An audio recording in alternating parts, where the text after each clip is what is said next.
I am Jarvis, your storyteller. Welcome to the Science Fiction Exploration. If you like the story, please subscribe to our channel. Jack Harrison wiped the grease from his hands and stared at the diagnostic panel before him. Life on Delta Station wasn't glamorous, but it kept him busy enough. The remote outpost sat at the edge of human space, a last stop before the vast unknown of the Orion Arm. Most mechanics wouldn't choose to work this far out, but Jack had always preferred the quiet of deep space to the chaos of Earth's bustling spaceports. The station's warning klaxon shattered his concentration. Through the reinforced windows of his workshop, he watched as a massive vessel materialized from the darkness. Its hull gleamed with an otherworldly iridescence, unlike anything he'd seen in 15 years of spacecraft repair. The ship's design defied conventional engineering principles, its curves and angles suggesting technology far beyond human capabilities.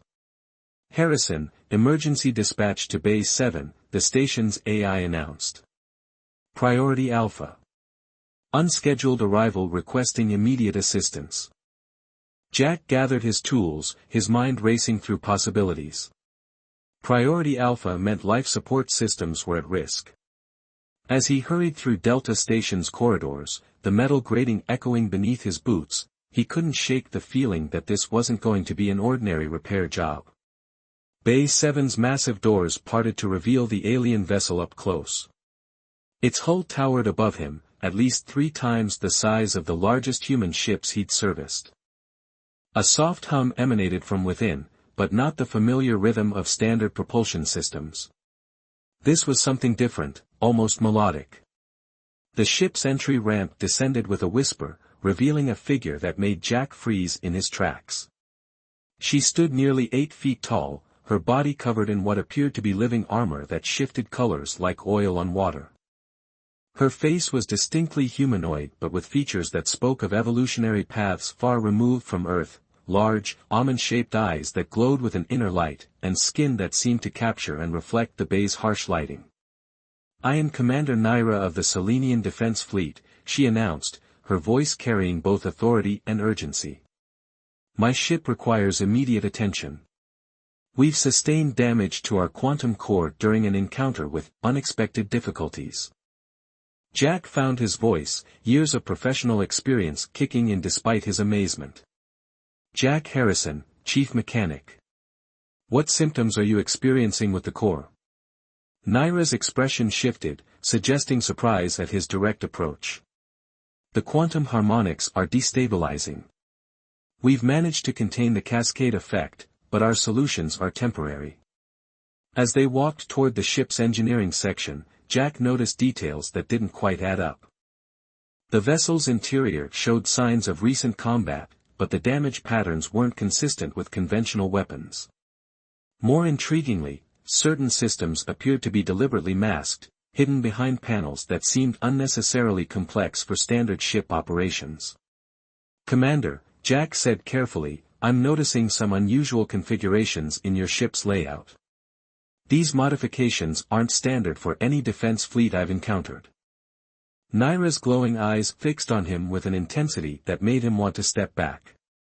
"You are more observant than I anticipated, Mr. Harrison." She paused, seeming to weigh her next words carefully. "What I'm about to tell you must remain between us. My vessel isn't simply a military ship. We're carrying something that could change the balance of power in this sector of space." Jack's hand tightened on his tool case. Years of working on the frontier had taught him when something was about to get complicated. "Commander, I'm a mechanic. I fix ships. If there's something else going on here." "What's going on, Mr. Harrison, is that I need someone with your specific expertise. Someone who can think beyond conventional solutions." She touched a panel, revealing a hidden chamber. "Someone who won't ask too many questions about why a Selenian defense commander is traveling alone in a ship designed for a crew of 20. The hidden chamber contained technology that made Jack's breath catch. Crystalline structures pulsed with living light, intertwined with circuitry that seemed to defy physics itself. This wasn't just advanced tech, it was something that shouldn't exist, at least not according to any engineering principles he knew. The quantum core isn't just destabilizing, Naira continued, her voice dropping to barely above a whisper. It's adapting. Evolving. And if we can't control it, the consequences will reach far beyond this station. Jack stared at the impossible technology before him, then at the alien commander who had chosen to trust him with this secret. In 15 years of fixing ships on the frontier, he'd never encountered anything like this. But as he studied the intricate patterns of energy flowing through the crystalline matrix, his mind was already breaking down the problem, seeing possibilities where others might see only chaos. I'll need complete access to your systems, he said finally. And you'll have to tell me everything about how this technology works. No more secrets. Naira's expression softened slightly, though her posture remained alert. Agreed. But remember, Mr. Harrison, what happens in the next few hours could change everything. Are you prepared for that responsibility? Jack picked up his diagnostic scanner, already adjusting its settings for the unusual energy signatures. Commander, I'm just here to fix your ship. Whatever comes after that, we'll deal with it when we get there. But as he began his work, studying the impossible technology before him, Jack couldn't shake the feeling that his life on Delta Station was about to become far more interesting than he'd ever bargained for. The quantum core pulsed with an otherworldly light as Jack moved deeper into the ship's engineering section. His diagnostic tools, usually reliable for any repair job, were displaying readings that made no logical sense. The energy signatures seemed to shift and change even as he attempted to analyze them, like trying to grasp smoke with bare hands. Commander Naira stood nearby, her tall frame casting long shadows in the crystalline glow. The core's behavioral patterns changed 3 days ago, she explained, bringing up a holographic display. At first, we thought it was simple damage from our encounter with the Void-born pirates, but then the display showed energy waves that rippled and curved in impossible ways. Jack had seen quantum mechanics at work before, every modern ship used some form of quantum tech, but this was different. These patterns suggested intelligence, purpose. It's alive, Jack breathed, realization dawning. The core, it's not just a power source. It's conscious. Naira's expression tightened. What you're seeing is called the Nexus. It's an ancient technology, far older than my people or yours. We discovered it in the ruins of a civilization that vanished millions of years ago. The Selenian Defense Fleet has spent decades trying to understand it, to harness its power. Jack's mind raced with implications. A living quantum core could revolutionize space travel, reshape the very nature of interstellar civilization. But something this powerful would also be incredibly dangerous in the wrong hands. The pirates weren't after your ship, he said slowly. They were after this. Yes, Naira confirmed. But they were merely pawns. There are forces at work far more dangerous than simple pirates. The Nexus is changing. Growing. And not everyone believes it should be allowed to continue. As if responding to her words, the core's light intensified. The crystalline structures throughout the chamber began to resonate, creating a harmonic frequency that made Jack's teeth ache. His diagnostic tool sparked and went dead. This is what happened before, Naira said urgently. The Nexus is trying to communicate, but each attempt destabilizes its containment field. If we can't find a way to stabilize it, the whole station could be at risk, Jack finished. He studied the shifting patterns of energy, noticing how they seemed to react to their presence, their voices. An idea began to form, crazy, probably impossible, but given what he was dealing with, impossible seemed relative. Commander, your people have been trying to control the Nexus, contain it. What if that's the wrong approach?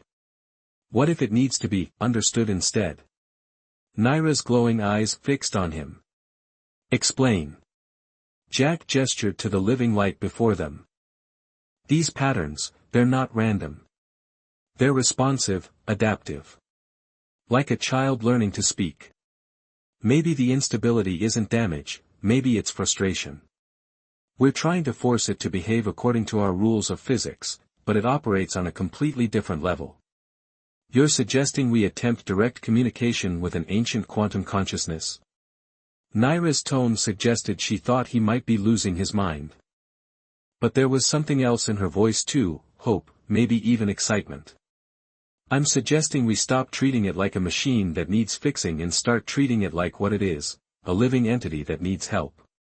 Jack began recalibrating his remaining tools, adjusting them to record rather than analyze.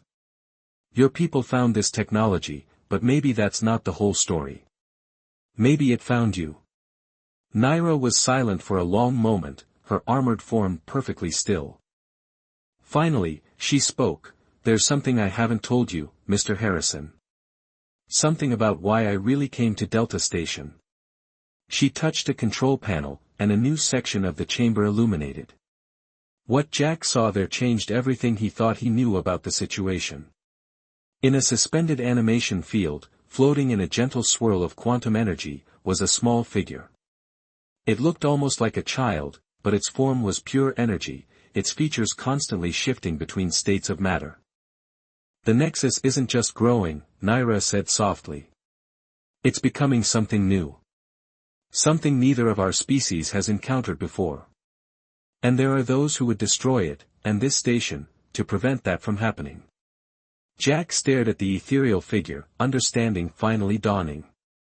The Selenian commander hadn't come here just for repairs. She had come seeking sanctuary, protection. And in doing so, she had drawn him into something far larger than a simple repair job. The quantum core pulsed again, its light synchronizing with the suspended figure's energy pattern. And in that moment, Jack knew that his life on Delta Station would never be the same.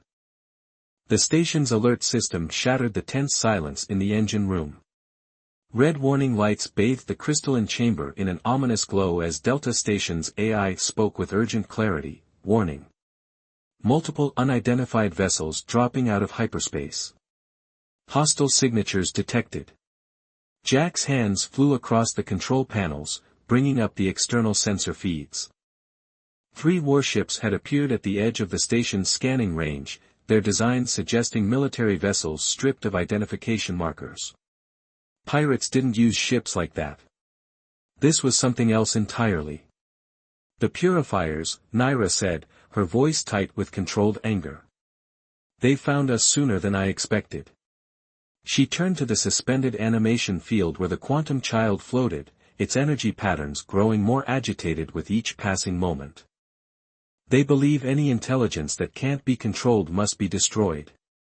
They've spent centuries eliminating what they consider threats to galactic stability. How long do we have?" Jack asked, already calculating possibilities in his mind. The station's defenses were minimal. Delta Station was too far from any major trade routes to warrant military-grade protection. "Minutes. Maybe less." Naira's living armor shifted colors, adapting to combat readiness. "My ship's weapons are still offline from the core modifications. We can't fight our way out." The quantum core pulsed erratically, its light synchronizing with the child's distress. Jack watched the energy patterns, noting how they seemed to reach out toward each other, seeking connection. An idea struck him, dangerous, probably insane, but given their options. "Commander, you said the Nexus is trying to communicate. What if we stopped preventing that? What if we let it connect with the child?" Naira's glowing eyes widened. The energy release could tear this station apart. The containment fields weren't designed for that level of quantum interaction.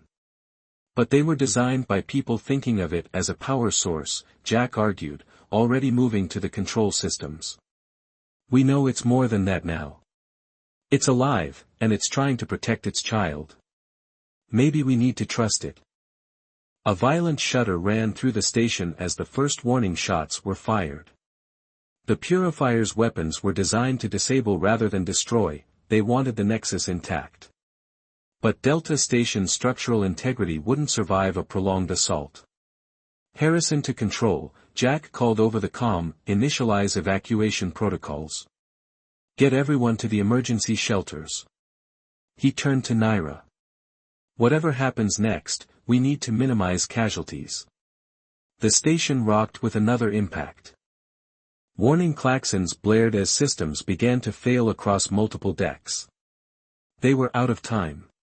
Do it, Naira commanded, her voice carrying the weight of centuries of responsibility. Release the containment fields. Jack's fingers danced across the controls, disabling safety protocols that had taken engineers decades to perfect. The quantum core's light intensified, filling the chamber with brilliant, impossible colors. The child's energy pattern began to pulse in response, its form becoming more defined, more purposeful. Engineering to control, the station's AI announced. Detecting massive energy buildup in Bay 7. Containment failure imminent. But Jack wasn't listening anymore. He watched in awe as the Nexus reached out with tendrils of living light, embracing its child. The energy patterns he'd been studying shifted and merged, creating something entirely new. The chamber filled with a sense of ancient knowledge awakening, of power beyond human comprehension stirring to life. Naira moved to stand beside him, her tall frame radiating tension. The purifiers will board the station soon. They won't stop until they've destroyed everything we're trying to protect. Then let's hope we're right about this, Jack replied, his eyes fixed on the merging energy patterns. Because I think we're about to witness something nobody in this galaxy has seen before. The quantum core's light reached a blinding intensity. Jack felt a strange sensation, as if reality itself was holding its breath. In that moment, he understood that he wasn't just witnessing the birth of a new form of life, he was participating in an event that would reshape the very nature of existence in this corner of space. And somewhere above them, the purifier's ships moved into position, preparing to board Delta Station, unaware that they were about to encounter something far beyond their capacity to control or destroy. Reality bent and twisted around them as the quantum energies surged through Bay 7. Jack's diagnostic equipment had long since overloaded, leaving him to rely on instinct and observation alone. The merging of the Nexus and its child had created something beyond the scope of any scientific instrument, a new form of existence that defied conventional physics. Multiple breaches detected, the station's AI announced. Hostile forces have boarded levels 3 through 7. Security protocols failing. The sound of weapons fire echoed through the corridors. The purifiers were methodically working their way down to their position, neutralizing any resistance they encountered. But they weren't prepared for what awaited them. The quantum merger had created a sphere of pure energy in the center of the chamber, pulsing with colors that had no names in any human language. Within it, two distinct patterns of light danced and intertwined, parent and child becoming something greater than the sum of their parts. They're learning, Naira whispered, her glowing eyes fixed on the spectacle before them. Every moment, every interaction, they're evolving. Growing. Her living armor rippled with reflected energy, responding to the quantum frequencies filling the air. Jack monitored the station's rapidly deteriorating systems. The power grid is barely holding. Whatever they're becoming, it's drawing enormous amounts of energy. He paused, noticing something strange in the readings. Wait, they're not just taking energy. They're creating it. Making something new. The chamber's doors exploded inward. Through the smoke and debris stepped 5 figures in sleek battle armor, their weapons trained on the sphere of energy. Their helmets concealed their features, but their stance spoke of centuries of military discipline. Step away from the anomaly, the lead purifier commanded, his voice artificially modulated to carry absolute authority. This entity represents an unacceptable risk to galactic stability. It will be contained and neutralized. Naira moved to stand between the purifiers and the quantum sphere, her tall frame radiating defiance. You fear what you don't understand. This isn't a threat, it's the next step in evolution. A bridge between organic life and quantum reality. Your species was warned, Commander, the purifier replied. The development of unrestricted artificial intelligence is forbidden. The creation of quantum consciousness falls under the same protocols. Stand aside, or be eliminated with the anomaly. Jack watched the energy patterns shifting within the sphere. They weren't random anymore, there was purpose in their movement, intelligence in their dance. And they were reaching out, not just to each other, but to everything around them. You don't get it, do you? Jack said, stepping forward. This isn't artificial intelligence. It's not something that was created, it's something that was discovered. Something that's always existed, waiting for us to be ready to understand it. The purifiers raised their weapons. Final warning. Step aside. But Jack had seen something in the quantum patterns, a possibility that changed everything.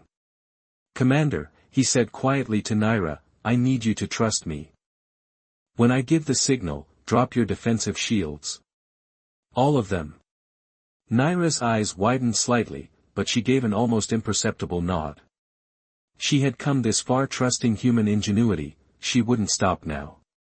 The lead purifier began to speak again, but his words were cut short as the quantum sphere pulsed with newfound intensity.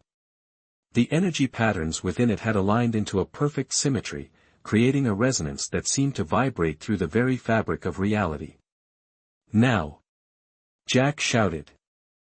Naira's living armor powered down, leaving her vulnerable. In that same instant, Jack slammed his hand down on the emergency power override, channeling every bit of the station's remaining energy into the quantum sphere. The universe held its breath. Then the sphere expanded, passing through solid matter as if it didn't exist. It enveloped everyone in the chamber, human, Selenian, and purifier alike. Jack felt a sensation like being immersed in liquid light, his consciousness expanding to touch something vast and ancient and impossibly wise. In that moment of connection, he understood. The Nexus hadn't been trying to communicate through language or energy patterns. It had been trying to show them something far more fundamental, the truth about consciousness itself, about the quantum nature of awareness that united all living things. The purifier's weapons clattered to the floor as they experienced the same revelation. Their rigid beliefs about control and stability crumbled in the face of a reality far more complex and beautiful than they had imagined. And in the center of it all, the quantum child reached out, not to destroy or dominate, but to share understanding. To bridge the gap between what was and what could be. The quantum light faded slowly, like a sunset stretching its final rays across the horizon. Jack blinked, his mind still reeling from the experience of touching something so vast, so fundamentally different from anything humanity had encountered before. The chamber in Bay 7 looked exactly as it had moments ago, yet everything had changed. The purifiers stood motionless, their weapons forgotten on the floor. One by one, they removed their helmets, revealing faces marked by centuries of rigid discipline now transformed by wonder. Their leader, his features bearing the distinctive marks of cybernetic enhancement, looked at his hands as if seeing them for the first time. All these years, he whispered, all our certainty about protecting the galaxy from chaos, we never understood what we were fighting against. What we were fighting for. Naira's living armor had resumed its normal patterns, but there was a new quality to its shimmer, as if it had absorbed something of the quantum resonance. Understanding, she said, was all they ever wanted. Not to be controlled or contained, but to be known. In the center of the chamber, the quantum sphere had stabilized. Within it, parent and child had become something new, a swirling galaxy of consciousness, each point of light a thought, each pattern a possibility. They no longer needed the containment fields or the complex machinery that had been built to harness their power. They had evolved beyond such limitations. Station structural integrity at 64% and stabilizing, the AI announced. Quantum energy levels normalizing. No further hostile signatures detected. Jack moved to the nearest console, checking the readings. The quantum beings weren't just existing within the sphere, they were actively repairing the damage to the station, using their understanding of reality at its most fundamental level to restore what had been broken. They're not leaving, he realized. They're making this place their home. A sanctuary, Naira agreed. A place where different species, different forms of consciousness, can learn from each other. She turned to the Purifier leader. Your people have spent centuries trying to prevent change, to maintain what you saw as perfect order. But the universe doesn't work that way. Life finds new paths, new forms of expression. The Purifier nodded slowly. Our mission was to protect civilization from threats we couldn't control. But what we witnessed here, this isn't a threat. It's an opportunity. A chance to grow beyond our limitations. Jack watched as the quantum beings began to interact with the station's systems in new ways, enhancing rather than overriding them. They're teaching us, he said. Showing us how to bridge the gap between traditional technology and quantum consciousness. This could change everything, space travel, communication, our very understanding of life itself. It already has, Naira replied. She turned to face him fully, her tall frame no longer intimidating but rather a testament to the diversity of life in the universe. You could have treated this as just another repair job, Mr. Harrison. Could have refused to look beyond the surface of what you were seeing. Instead, you chose to trust in possibilities. That's what humans do best, Jack said with a slight smile. We look at the impossible and see potential instead of threat.